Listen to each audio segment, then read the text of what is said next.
পাঁশকুড়া ধর্ষণকাণ্ডে মূল অভিযুক্ত জাহির আব্বাস খান ইতিমধ্যেই গ্রেপ্তার হয়েছেন। গ্রেপ্তার করেছে পাঁশকুড়া থানার পুলিশ। কোলাঘাট থেকেই তাকে গ্রেপ্তার করা হয় এবং কোর্টে তাকে 8 দিনের পুলিশি হেফাজতের নির্দেশ দিয়েছে। জাহির আব্বাস খানের শাস্তির দাবিতে বিভিন্ন রাজনৈতিক দল ইতিমধ্যেই পথে নেমেছে।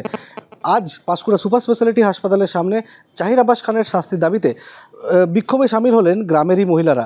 রীতিমতো অস্ত্র হাতে তারা বিক্ষোভ দেখান। এই বিক্ষোভ চলে প্রায় আধ ঘন্টা পরে তারা বিক্ষোভ তুলে নেন।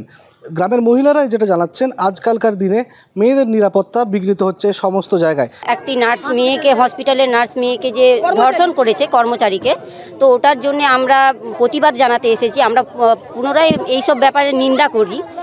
হ্যাঁ, মেয়েটার যে ক্ষতি করেছে সেটার যে সঠিক বিচার হয়, নিরপেক্ষ তদন্ত হয়। এটা তো শুধু একা নয়, নিশ্চয়ই এর সাথে অনেক লোকই জড়িত, যাতে সঠিক তদন্ত হয় আর বিচার হয়, এটাই আমরা চাই।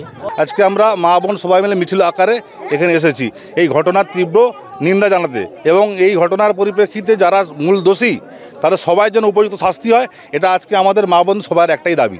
তাই অস্ত্র হাতে এবার তারা বিক্ষোভে সামিল হলেন এবং ধর্ষক জাহির আব্বাস খানের যথোপযুক্ত শাস্তির দাবিও তারা করলেন।